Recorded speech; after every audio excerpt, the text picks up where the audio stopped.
This video is brought to you by viewers like you. Hi, and welcome back to Pokemon Ecology. Today, we're looking at the Lepidopteran species, the moths and butterflies of Pokemon. There's a lot to say, along with some interesting contradictions, so stick around till the end. Enjoy the video.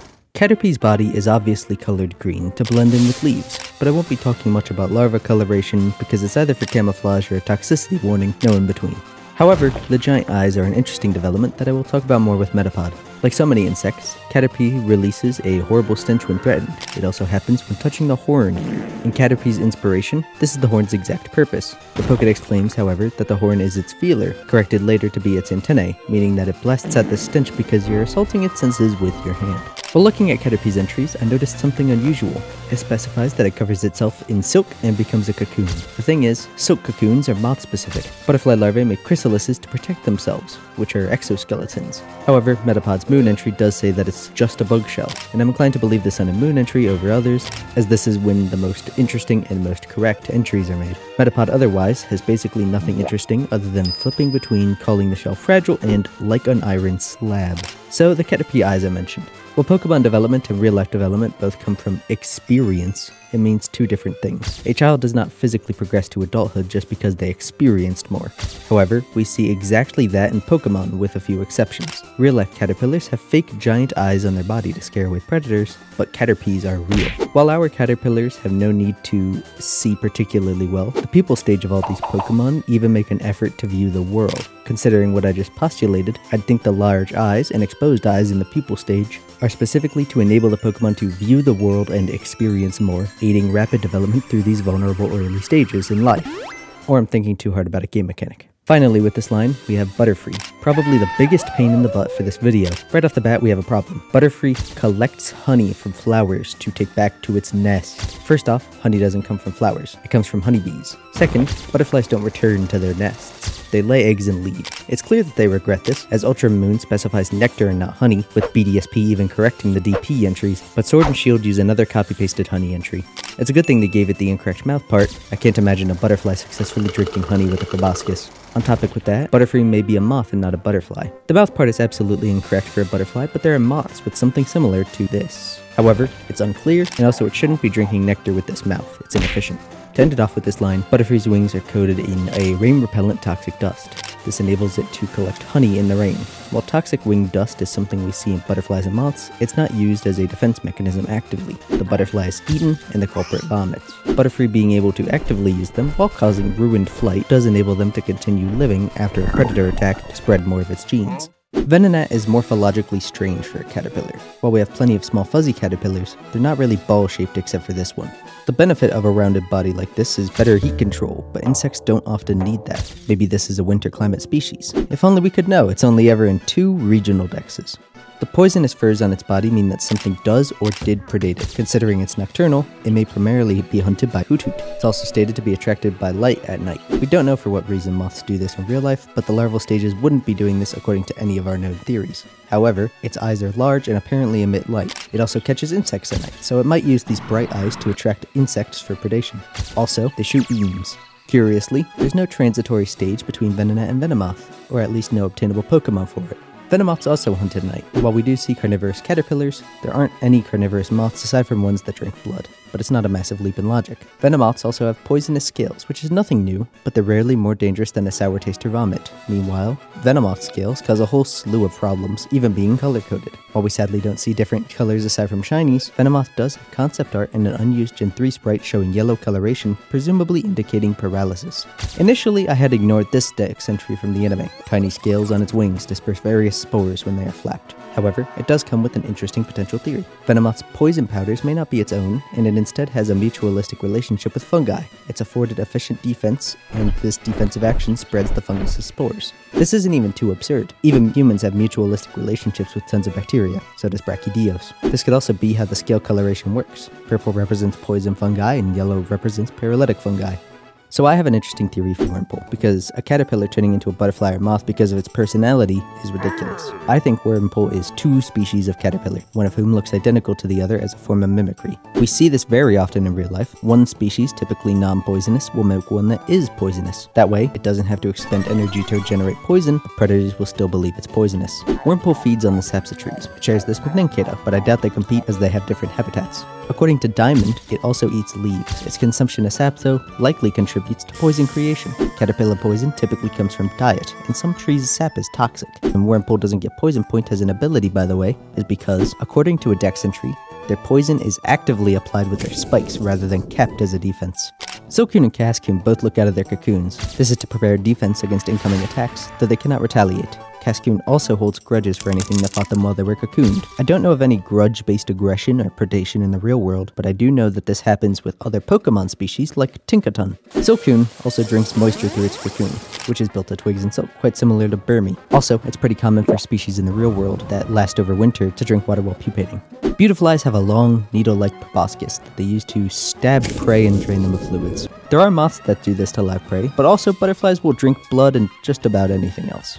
Horrific as this is, it's one of the most realistically grounded entries I've read from these Pokemon.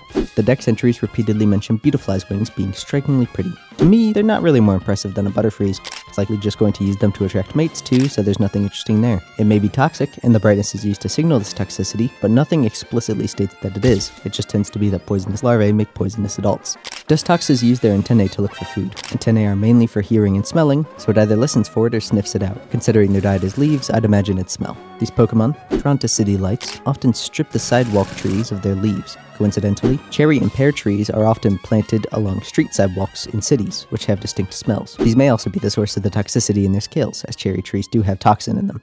Burmy is based on a bagworm, a type of larva that'll grab leaves and needles to clothe itself and hide. According to the Pokedex, Burmy does it to protect itself against cold winds, but I'd imagine it also uses it for camouflage. This also contributes to Sinnoh being wintry, as I proposed way back in the birds episode. I used to think that Burmy having such a disparate evolution based on gender difference was strange and unrealistic, but it's actually how many bagworms work. Males will have wings and large antennae to search for females, while females will either become too fat to fly or lose their wings entirely.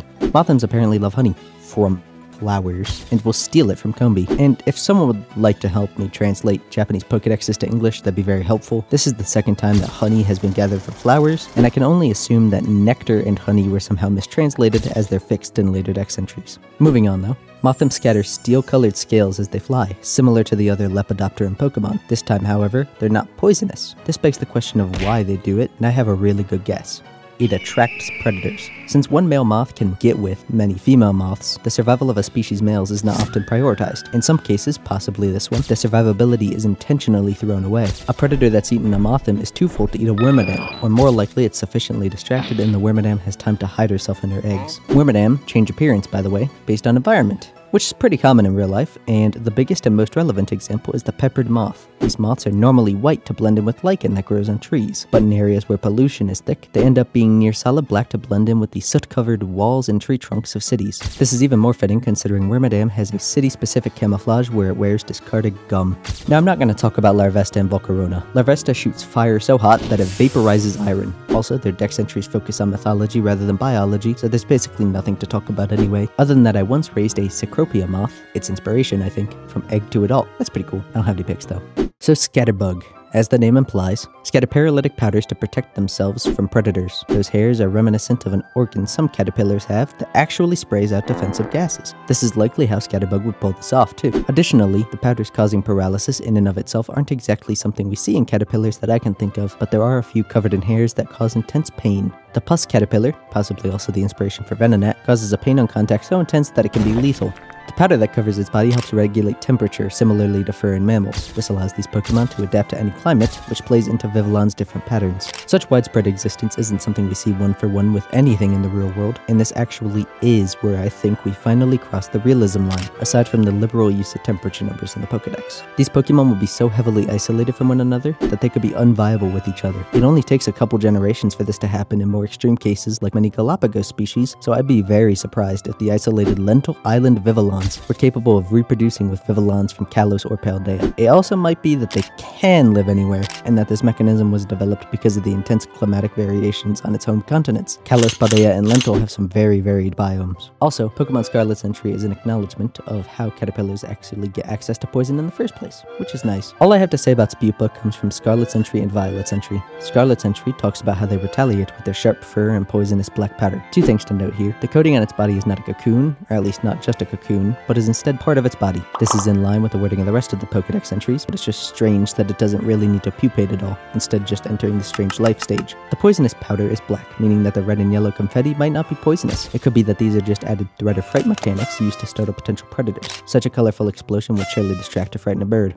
Violet's entry talks about how Spupa actually roam around to look for food rather than stuffing themselves full as larvae then hiding away to mature. The obvious benefit is that they can still move and escape from predators while like this, and gain experience as I had postulated before, but the obvious downside is that they're more noticeable to predators while doing this. Poison isn't easy or cheap to make either, so one mess up is quite the setback.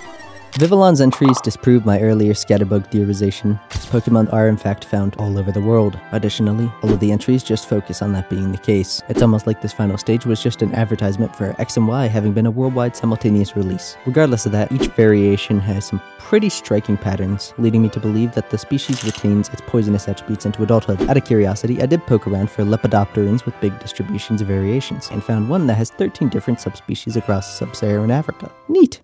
The spikes on Snom's body are defensive spikes just like Wurmple, but instead of applying poison, they're just spiky to make consumption difficult, which is pretty common. While most caterpillars eat toxic plants to accumulate poisons for their own use, Snom seems to eat snow for its defensive mechanisms, and hopefully eat something more nutritious for growth and maturation.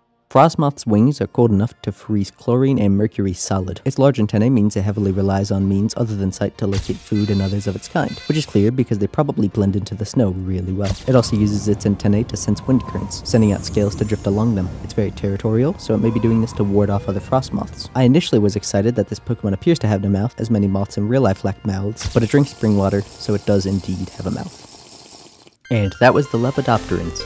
Let me know what you guys think in the comments. Big shout out to my patrons. You guys really keep me going on this, honestly. The fact that people are willing to even support me is a massive help with this, and it also helps me pay my editor. Leave a like and a comment, check out the poll for the next video, and bye-bye.